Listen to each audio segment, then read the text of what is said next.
Hello. It's much better, right? No, it's much better now. Okay, wonderful. So let's start. Okay. We have a 15 minutes delay. I wanted to first to start with knowing how you are and to tell us a little bit why you're in Abidjan. But how Well, you I are. came in Abidjan. Oh, first of all, I'm doing great. Thank you very much for asking. You look beautiful as usual. No, it's only for you. Don't get excited. Cool. Yeah. I figured in the current global state, we should make an effort each day. So that's my whole theory. No, I came here in end of 2018. I had an exhibition at the Donwai Foundation with the Ila Donwai, and basically it was a city that I really liked. But in addition, I've traveled a lot across Africa, and I'm always looking for other places to do more activities in. So in 2018, I received a fellowship from Catchlight in California, and through that, I was able to travel to different parts of the continent, work, and also to teach photojournalism to young emerging talents. Still go back and forth to Addis Ababa. I still have West and bring the West to the East and the North and the North to the South and everything. Yes. Mix like it all up. African. Absolutely. Yes, definitely. Right. I mean, you speak so much straight to my heart, and you know that. I mean, we've been in this together for a long time, and I read an article recently where someone was referring to me as an all-round promoter of Africa. I was very proud of it. I think some of the people will be annoyed, but I was very proud of it. I think because this sense of Pan-Africanism is very key in my practice, is very key in my understanding of the continent, and also in my understanding of our landscape of arts organizations and institutions, and the very fact that the hugeness and the diversity of the continent for me should not be overwhelming to us. It can be overwhelming to other people, but certainly pleased to hear that you sort of put a foot in Abidjan. You can stretch it all the way to Dakar if you want. Well, it's not that much of a stretch, as you know. Dakar is the other home for me. Yes, and me being in Cape Town now since a year, that sense and that feeling is even more enforced. It's enforced so much that I totally understand and see the urgency of us. Not just talking to each other and knowing each other's work, but really also really collaborating. And I believe that this situation that we are all living now provides an amazing opportunity. And this series of conversations, for me, it's kind of a start towards something. What do you think? Yeah, I mean, there's a couple of things. First of all, I think for a lot of young artists who are trying to establish themselves, there's always this fantasy of going to Europe or to the West and so forth. And the one thing when I teach, and what's really important in my opinion, is that you first have to know your country, then you have to know your continent. And there's so many opportunities in the continent. There's so much opportunity to exchange and to learn from each other. And through that, what I realized that we don't have enough networking. We don't have enough engagement with each other. So even when I organized the Addis Foto Fest, my first priority, even though it's an international festival, my first priority is really to bring different people from all walks of life, but at the same time, bring photographers from all different regions of the continent. Because as you know, Bamako Biennale is our birthplace for me to travel and to exchange. So my preference, if I'm invited anywhere in Africa, I will go. It doesn't matter the condition or where it is, because it's something new that will add not just to my character of who I am, but it also has a major impact on my artwork. And since my focus has always been, Ethiopia first and foremost, but expanding to all the different countries, in this vast, complex continent that we have, I think there's a lot that we can learn from each other. I wish we had more of that. But I think for the young generation, having a residency in Dakar and Abidjan, or, from wherever that you are, exploring all these different spaces, because there's a lot, I've said in previous interviews, people think that, art from Africa just happened because all of a sudden it's a fad. But I always say we've been making art for a while, you know what I mean? Who believes that? But then when you look at institutions that are in all these different countries, as you know, it's a real struggle. But we have to establish these institutions because that's also an opportunity for us to engage with the other. I mean, I really believe that I don't necessarily believe that it's a lack of sort of institutional organizations. I think that the landscape has changed drastically, massively in the last 15 years and even more in the last 10 years. There are more organizations popping up here and there. And the space that is left kind of fertile and open is occupied by really, 20 years ago, we were the new kids on the block, so to speak, Right. So, Right. but there are new kids newer kids on the block now. Exactly. So I strongly believe that it is not necessary. I think it's about resources because, those conversations are happening. Those programmatic institutional affinities are there. But we all lack, real resources to make certain things happen. And this dependence on, foreign cultural aid, the Goethes and all these organizations of the world that support many of our activities is still not enough for us to build a real kind of, I even call it collaboration, connections that make and that creates, artistic and intellectual highways that we can ride on. So, and this brings me to talk about how we as organizations and professionals, curators, artists, but mainly curators and organizers, how do we really work with our local, immediate and regional environment of funding bodies or, funding culture? How can we create that, how can we not support it, how can we bring it to life in a way of exchange, in a critical and so on? And I think that's where the real problem is, because most of us really like each other, we admire each other, we follow each other, but we are limited in ways on, if I want to send something to Addis or bring someone from Addis or to Dakar, it's almost impossible. Right. No, there's two things within that.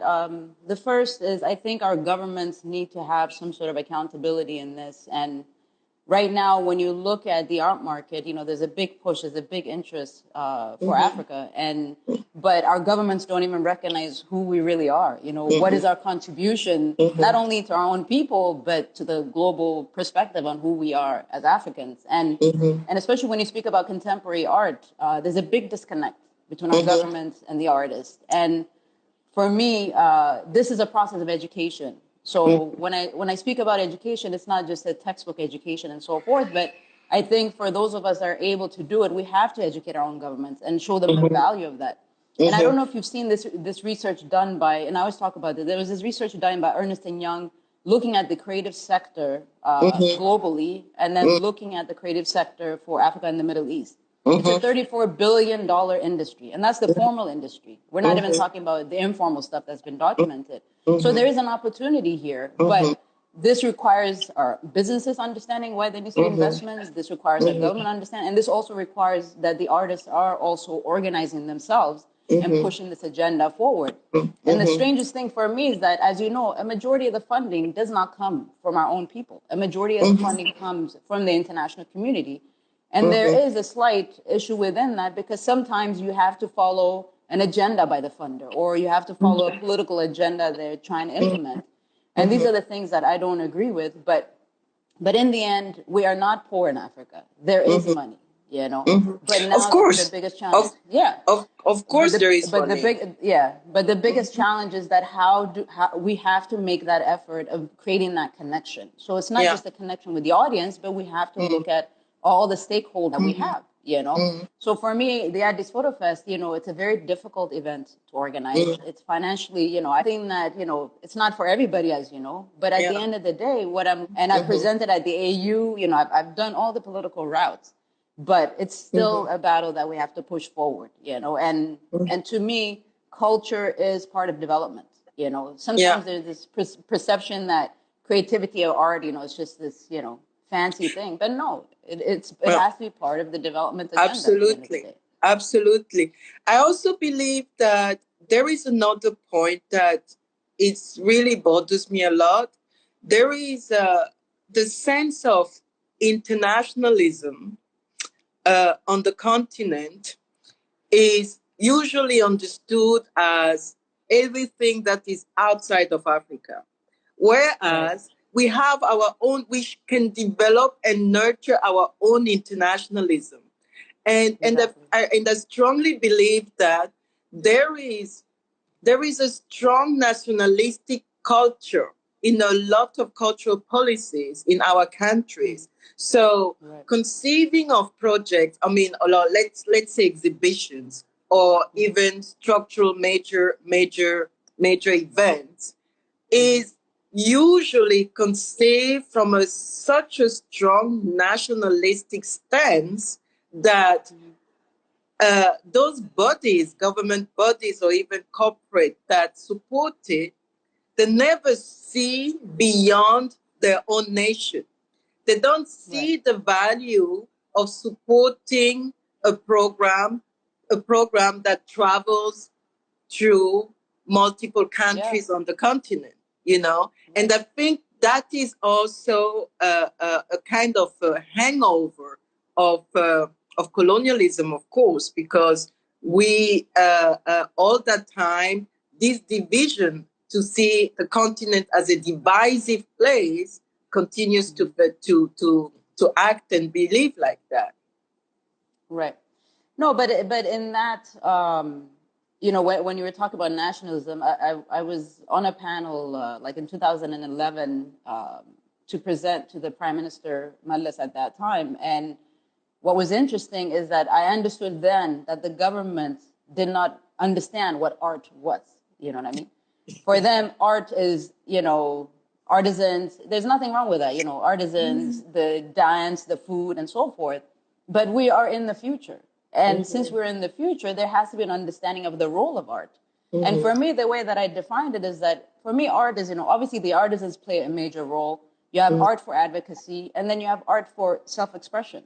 And within that, I think in the continent, and this is the same situation wherever you go in most parts of Africa, because this was the main push and the main agenda. So when we get submissions from all over the world, I know most of these people just came across us on social media or somewhere, but that makes them curious to look at Ethiopia. That makes them curious to look at Dakar and all these other places. But through that, you know, as you mentioned, even for the Africa Union, you know, is barely any kind of, you know, relevant event to me that is having this discourse that why we are not moving ahead collectively. So within that, what I see is that, yeah, there's a nationalism for everybody. At the end of the day, we have more similarities than we have differences. This is the reality. So when you speak of an artist or a curator challenges in Ethiopia, it's the same challenge across the board. These are the things that we face.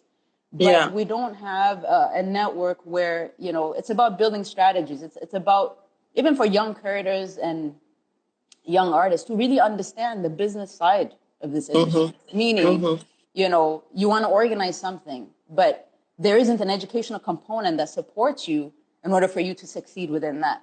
So I'll give you an example. I started a company with no experience in business. This was the first time I owned a company. I wish somebody would have told me, this is how you're going to do it. This is what you need to do.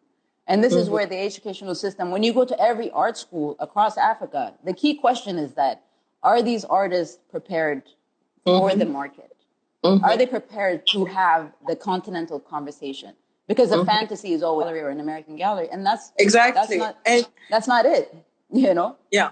You can get there, but at the end of the day, what it comes down to is that the education. I go back to education. Yeah, and that shouldn't even be your first aspiration, you know.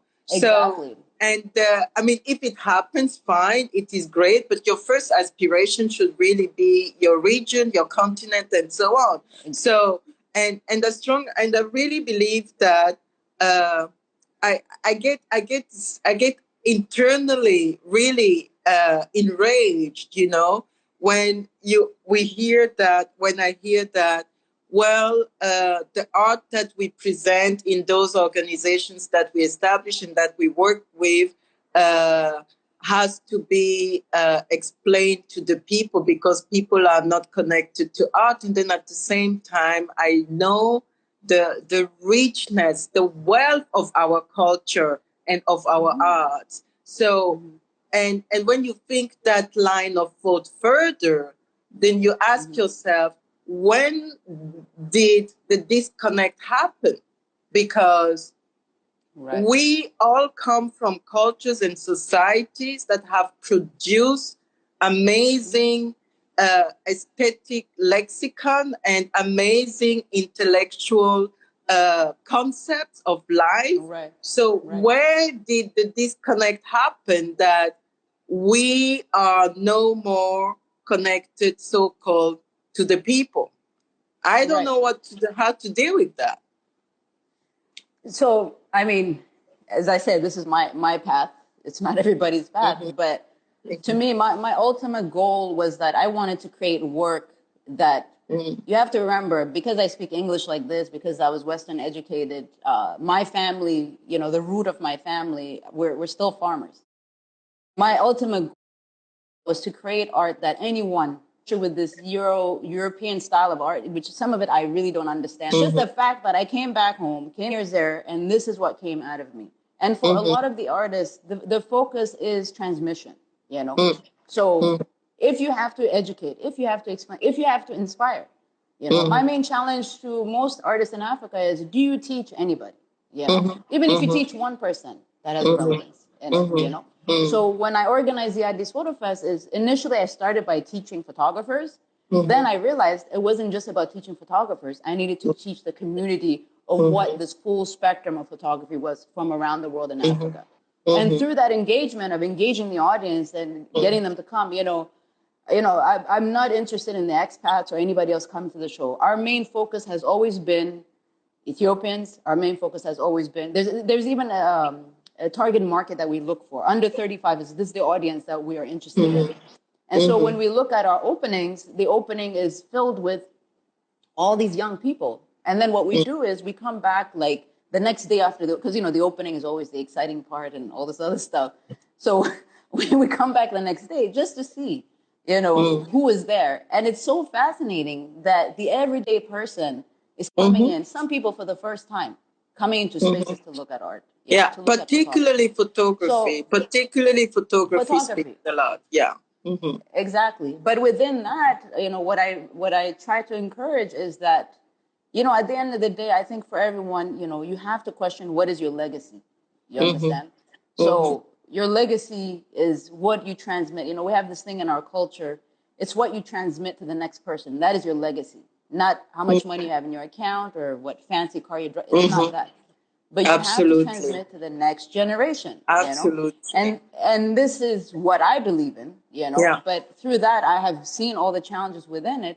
Yeah. But, I kind of get insulted, you know, when some people are like, well, you know, Africans don't understand, or, you know, and it's crazy. Picasso stole from us so many things. You know what I'm saying? Well, that is clear. But I would like to go back. You said something that struck a chord with me when you say you have to transmit something, you have to transmit the legacy.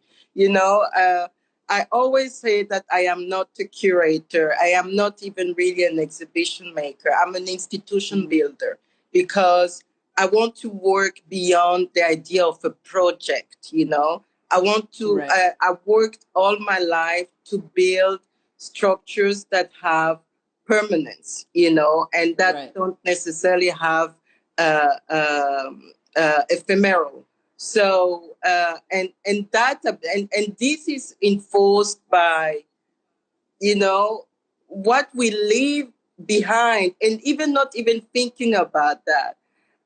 I was just extremely fed up and annoyed by this culture of project, you know, one Right. project to another, and Right. where it begins somewhere, it ends somewhere, and that's it. And in between, you have to hustle and struggle until the Right. next project, so to speak. So this is how Raw Material Company started, and this is why. And I accepted the position in Cape Town a year ago. It was exactly at the point that I was ready to hand over Raw Material Company because it now has to grow on its own, and Right. it is so important, you know, that we build those foundations, you know, those foundations in terms of Yeah. physical structures that Right. uh, have an embodied life of practice, of research, of thinking, of sharing. You know, the other time in one of the conversations I had in this series, I was speaking about the idea of radical social hospitality. I sort of wondered what does that really mean from an American perspective. But radical solidarity, the way that I see it, and particularly during this changing time that is panicking the globe, uh, Yeah. and luckily we don't have the same level and the same culture of races. Um, Right. yes, and It's all right. and I really believe that it gives us an opportunity uh, to retool the way we work together. Really, Exactly. you Yeah. know. And but everything comes back to, you know, you had raised a point earlier about self-sustainability. That's Mm-hmm. such a key component in whatever that we do to really strategize that part of it. And that's been my main thing, is that we have to be self-sustainable. And but at the same time also it requires that we need the support of the government in order for us to be Mm-hmm. self-sustainable, meaning there's taxation issue. You know, there are many issues within that, you know. But on the other hand, you know, right now where we are, and, you know, I've said this to you, I think this is a great opportunity for Africa, you know. Mm-hmm. Everyone is on the same level right now. But it also means that we have to engage in technology and we have to engage in the virtual world. So as an example, you have, you know, when the MoMA decided to do a virtual exhibition, there's no reason why all these different institutions that we have, you know, all the different museums and so forth, to give us a reference and go virtual. Because after all this COVID thing has passed through, it's a new reality that we have to deal with. And the technology is our biggest asset, you know. As you know, the numbers for Facebook, for Instagram, you know, all these engagements, there's a lot of people on it, but we haven't used it to the best of the possibilities. And now is the opportunity that we start building projects in the virtual realm and being able to share it also globally. So even when you see, it's every museum in the West and in Europe has a museum store. Okay, that museum store has an online store. You understand? So it's an opportunity to have some financial, you know, some money coming in. But if you go across the continent, how many of our different institutions, first of all, even have products, you know? Second of all, are online visible, you understand? And are engaging with the audience. And thirdly, how many of them are able, because of the restrictions of the government, how many of them are able to actually export art globally, you know? So often what I have seen is that the opportunity is there. Now is, you know, now is the time that I feel that we have to engage in a much deeper way of strategizing and being innovators. You know, we're always innovators. When there's a problem, we find a solution. You know what I'm saying? This has been take on this challenge, and really be able to move forward into the future? To respond to that, Aida, I mean, of course, technology is here since a long time, and the virtual space is not necessarily a new space for art and artists, but the pandemic, this global situation has pushed the shift or the move towards that virtual space in an accelerated way. Right. However, I totally agree with you, everything that you said. I mean, it is important that we sort of increase and our online presence and online offering. However, we are in a business, if I may call it a business, we are in a practice that demands communality, that demands coming together, that demands assembly, that demands proximity, that demands, physical energy in terms of physicality and exchange. I strongly believe that as much as, the virtual is a kind of a bridge and a path, it cannot be it cannot become our sole space of exchange and of presenting ourselves. And particularly, there are many forms of artworks that you can have them film and photograph the best way ever. The energy that they exude in real, you cannot. And you're trying to be provocative within that because you're speaking to a photographer as well. You cannot have. No, you yes, cannot have it of in course. the other way. Yes, So I mean, I'm talking about. Yeah. But this is what I'm saying is that whether we like it or not, the technology is going to be there. So I give you an example. Why can't we have a conference with all the cultural, let's say we do it by region, all the cultural workers in Africa, right? You have a Zoom conference and you have a discussion, and to really start mobilizing that. And this is what I'm trying to explain is that, yeah, of course, I love going to a museum. I love going to a gallery. I want to see artwork in person, of course. But I don't think we have used this communication tool to its utmost, because right now, when I travel internationally and I'm doing presentations, what I'm actually presenting is different institutions. And most of the people don't know what these institutions are because there's no visibility. And my interest as a communication person, and remember my degrees in cinema, create content in order to find ways to the solution that we need to move towards. So when you're talking about why don't we meet, why don't we build these networks and so forth? Yeah, but the first step is we have to communicate. And it's not just communicating amongst ourselves, but we also have to be able to share that information on a larger scale. And this is why I speak about technology. So right now, when you look at content coming out of Africa, it's not, to me personally, it's not content that is offering me any deeper insight. And what I'm trying to engage in is that, it's not even the world looking at us. We don't even know ourselves. We don't, I remember there was a group of artists that came from West Africa to Ethiopia, and they said, "Oh, we thought Ethiopia was a desert. What the hell is this?" Oh, please, Aida, please. You know what I'm saying? Please, are you still there? I've given up. I'm communicating something specific for me, but the audience is receiving something as well. When I'm doing the festival, it's a communicate. All these things I'm engaging in, but the communication part is so crucial and so important. And this always comes back to is that, even for example, like I don't know who are the curators or who are the artists across the continent. Yeah, now I hear you. It's a bit weird. Yeah. Sorry. So, is there a network for us to even know who's in all these places? For me, I know who the photographers are in different parts of Africa because I deal with them through the festival.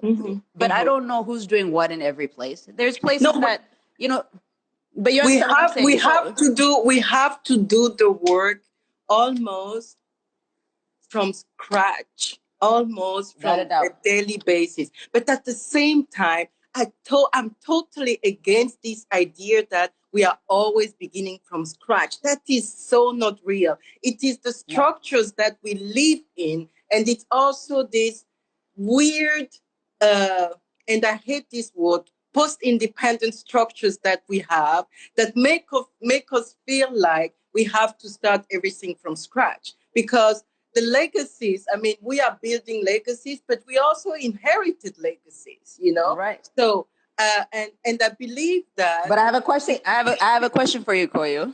Yes. Go ahead. Since we have so much legacy, how many books do you How many find? what?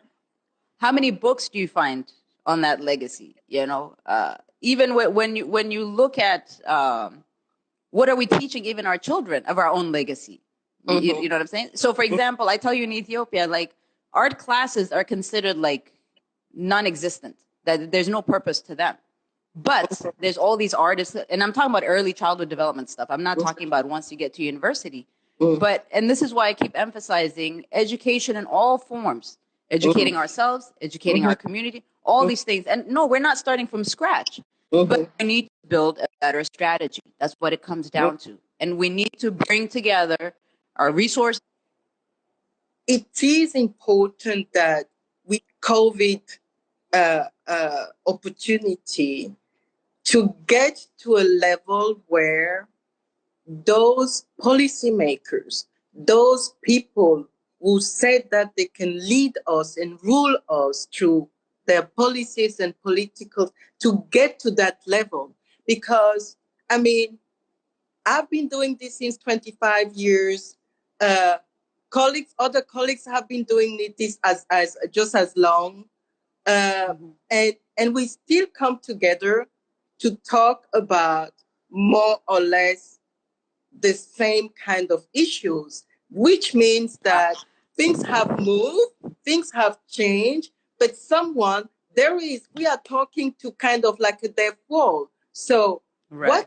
what I strongly believe is that for me, it's no more about, I don't know. Do I know what Aida is doing in Addis? Do I know what Busy was doing in Lagos? Do I know? And Right. so on. No, there is another level that we have to reach, and that level is the political level. Is those public officials who say that they can lead. You are in Côte d'Ivoire now. They say there is a saying there. I think you have heard it. Tu as dit que tu peux, il faut peu. So they have to be able to do it. And we have to make them accountable. We have to call them out for that. And that is what I think those institutions and those programs that we develop are important tools for that advocacy that you mean. Yeah. But I mean, in the end, it's, I think what you're saying that is you're going to organize all of us and bring us together. That's what That's my duty. So you need to do that. I'll be there. Don't worry about that. But no, but let me tell you this. I remember there was a meeting. I'm trying to find solutions. But it's I think like the Africans, the poor African. No, it's not about that. What we need to move forward to is that we have to really engage in a way that, for example, there's always a question sometimes when I'm somewhere where they say, well, how do you deal with the government? I say, what? The Ethiopian government, how do you deal with the government? Yeah. I'm a force in itself. The government knows I exist because I go there. And I go there and tell them, you need to come and see this, and I go there and give them my pack, so I do all this enforcement because in the end, you have to engage the government, whether you like it or not. And obviously, the creative sector is the last priority for most governments across Africa. But my main thing is that it should not be. And it's not trying to prioritize this and that. But at the end of the day, is that we have to make a plan of what, for example, if you're saying, okay, let's meet. Okay, we meet. But we need to make a strategy of what is the action deliverables. That's how I see it. So if we're all complaining, we're all going to the same issues. We're all struggling in the same way. But there has to be a way to mobilize, and in order for us to have a much deeper engagement and to address these challenges. Okay, Aida, Ida, I think that's what we need to do. And I think you and I are the ones we need to do it. We have to Amen to that. mobilize and call out our officials for more support for the arts and Pan-Africanly. And you are in Addis, so you have a direct line to the African Union, so to speak. So I really don't make it sound so romantic. It's not that. I know. So that's the thing we need to do. Right. But that means that we first have to identify, because it's not just you or I, there are many of us. And it's interesting that you should mention this, because for photography, our next, the conference that we have planned was basically to form an association across the continent, And this was really an initiative that came through a photographer in Algeria named Abdou Shanan, who basically said, look, during the festival, we had these meetings. We feel that we need to mobilize ourselves, So even in the next edition, for photographers, this is our conversation. So right now, we're doing projects with Laheto in South Africa. We're doing a project with Ni Obadi in Ghana. Then there's Uche in Nigeria. You understand? So I'm doing it like step by step and trying to deal with it in a very specific way within my sector. But whatever that you're speaking about, as far as us coming together, my main thing is that if we're going to come together, there needs to be a plan implemented within that. There needs to be milestones. Yes. Because we can sit here and talk about these issues forever, as you know. And the key thing and the key conversation with funding is that, and nobody is really looking at this, but I always find that, these foreign institution funding, it almost seems like this strange, like neocolonialism approach of funding coming through culture.